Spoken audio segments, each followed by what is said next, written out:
नमस्कार साथियों, खुजराम IAS academy आपका स्वागत है। मैं खेमेंद्र आपका स्वागत करता हूँ। उम्मीद करता हूँ आपकी तैयारी बहुत बढ़िया तरीके से चल रही होगी। तो यहाँ पर हम लोग इस क्लासरूम में डिस्कस करने वाले हैं यूपीएस के बारे में। अब ये यूपीएस क्या होता है? यूनिफाइड पेंशन स्कीम, जो कि अभी अभी यूनियन गवर्नमेंट ने लागू करी है। जितने भी सेंट्रल गवर्नमेंट के एम्प्लॉयज हैं उनके ऊपर ये स्कीम लागू होने वाली है। इससे पहले जो स्कीम लागू थी उसका क्या नाम था, उसका नाम भी हम बता देते हैं। उसका नाम था एनपीएस। एनपीएस का फुल फॉर्म था न्यू पेंशन स्कीम। तो अब यूनिफाइड पेंशन स्कीम को हटा दिया है और जानते हैं इस दोनों स्कीम्स के बारे में। और एनपीएस से भी पहले जो स्कीम हम लागू लागू हो रखी थी जिसका नाम है ओपीएस। ओपीएस का फुल फॉर्म था ओल्ड पेंशन स्कीम। तीनों के बारे में डिस्कस करते हैं और कौन सी इनमें से बेहतर पेंशन स्कीम है सेंट्रल गवर्नमेंट के एम्प्लॉयज के लिए, इसको जानते हैं। दोस्तों, बात ऐसी है कि एनपीएस काफी समय से एनपीएस को लगाया गया करीब करीब 2005 में को लगाया गया। 2005 में इसको लाया गया था और उस समय अटल बिहारी वाजपेयी जी की गवर्नमेंट थी जब ये एनपीएस को लाया गया। एनपीएस को लाने का मेन ऑब्जेक्टिव क्या था, पहले मैं ये समझा देता हूँ। एनपीएस को इसलिए लाया गया था क्योंकि पीएस मतलब एनपीएस से पहले क्या चलता था, यहाँ पर पीएस चलता था। पीएस पीएस का फुल फॉर्म है ओल्ड पेंशन स्कीम। एनपीएस का पेंशन मतलब है न्यू पेंशन स्कीम। और अब आ चुका है यूपीएस मतलब यूनिफाइड पेंशन स्कीम। ठीक है। तो ओपीएस में क्या होता था? ओपीएस में जितना भी जो व्यक्ति था, जो भी सेंट्रल गवर्नमेंट का एम्प्लॉय था, अगर उसने 20 साल तक काम किया है, 20 साल तक उसने सेंट्रल गवर्नमेंट के अंदर कार्य किया है, तो उसको पेंशन की सुविधाएं मिलती। ये पेंशन की सुविधाएं क्या होती है? पेंशन की सुविधा होती है कि जब भी वो रिटायर हो रहा है, लास्ट ईयर में उसका जो बेसिक पे है, उसके बेसिक पे का आधा अमाउंट उसको मिलेगा प्रति माह। ठीक है ना? ये बात हो गई ओपीएस की। ठीक है ना? बेसिक पे का आधा अमाउंट प्रति माह मिलेगा। और अगर उसने 20 साल सर्विस दी है किसी भी सेंट्रल गवर्नमेंट के ऑर्गेनाइजेशन को। अब आ गया फिर उसके बाद एनपीएस। अब एनपीएस क्या है? एनपीएस क्या होता है? एनपीएस बोलता है कि भाई हम किसी तरीके की आपको पेंशन नहीं देंगे। क्यों? क्योंकि ओपीएस की वजह से बहुत ज्यादा भार पड़ रहा था सरकार के ऊपर। ओपीएस की वजह से बहुत ज्यादा भार, वो जो 50% वाला जो क्राइटेरिया था, 50% बेसिक पे वाला, उसकी वजह से बहुत ज्यादा प्रॉब्लम हो रही थी यहाँ पे लोगों को। और उसकी प्रॉब्लम की वजह से हो क्या रहा था, एनपीएस में बहुत सारे चेंजेस इन्होंने करे क्योंकि ओपीएस की वजह से बहुत ज्यादा कर्ज में ये लोग आ गए थे। और चेंजेस क्या करने पड़े इसको समझते हैं। अब एनपीएस में क्या कर दिया इन्होंने कि भैया हम कोई किसी प्रकार की आपको पेंशन नहीं देंगे। ये तो बात पक्की है। उसके बाद में हम आपकी सैलरी में से कुछ अमाउंट देंगे, कुछ प्रतिशत, 10%, बेसिक प्लस डीए का 10% बेसिकली दिया जाएगा। जितना पैसा हम बेसिक प्लस डीए का आपसे लेंगे उतना ही पैसा हम भी शेयर, ये सरकार बोल रही है। सरकार क्या बोल रही है? आपसे पैसा लेंगे, सेंट्रल गवर्नमेंट एम्प्लॉय से पैसा लेंगे और सरकार भी उतना ही पैसा जोड़ के आपके लिए एक अलग से अकाउंट खोल देगी। और उस अकाउंट में वो पैसा जमा होता रहेगा हर महीने। फॉर एग्जाम्पल, आपका बेसिक प्लस डीए 5,000 रुपए बैठता है, अगर अगर हम माने तो 5,000 सरकार आपको देगी और वो 5,000 प्लस 5,000 10,000 एक अकाउंट में आपका, एनपीएस अकाउंट में आपका आ जाएगा। अब वो पैसे का होगा क्या और वो कैसे आपको मिलेगा? जब आप रिटायर होंगे तब जाकर वो पैसा आप कॉर्पस के फॉर्म में उसको रिट्रीव करा सकते हैं, निकाल सकते हैं। लेकिन उसमें कुछ वेरिएशंस हैं। क्या वेरिएशंस है? क्योंकि जो पैसा लगाया जा रहा है वो आपको बोला जा रहा है कि हम स्टॉक मार्केट में वो पैसा लगा रहे हैं और इतना पैसा तो आपको मिलेगा ही मिलेगा, 40%, लेकिन 60% में वेरिएशन है। हो सकता है ज्यादा मिल जाए, हो सकता है कम मिल जाए।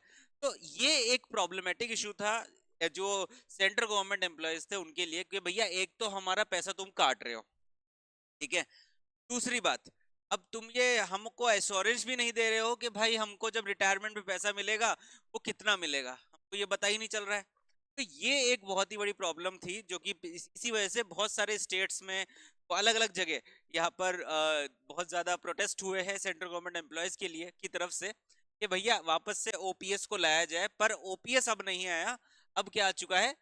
यूपीएस। यूपीएस बोले तो यूनिफाइड पेंशन स्कीम। तो आई रियली होप कि पूरी कहानी आप लोग समझ गए होंगे, क्या बैकग्राउंड था, क्यों प्रोटेस्ट हुआ और क्यों ये यूनिफाइड पेंशन स्कीम आया।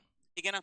अब बात कर लेते हैं इस यूनिफाइड पेंशन स्कीम के बारे में। तो cabinet on Saturday approve unified pension scheme, UPS जिसको बोला गया, for 23 lakh government employees, 23 lakh government employees के लिए ये यूपीएस इन्होंने लॉन्च किया है।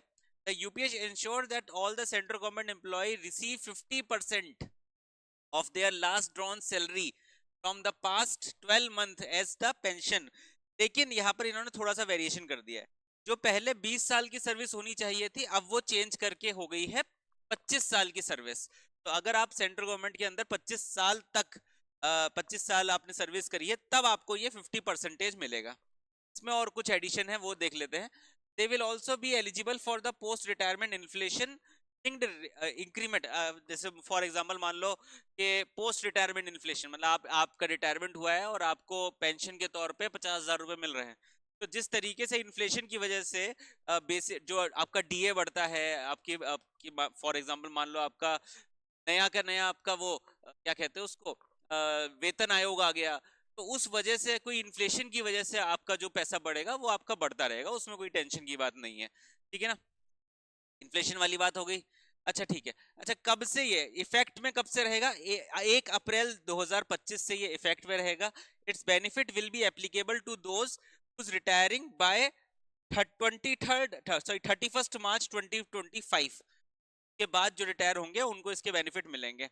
अब एक सवाल आ जाता है कि भैया ये 2005 से लेके 2025 तक का जो 20 साल के पीरियड में जो लोगों की जॉब लगी है वो क्या करें?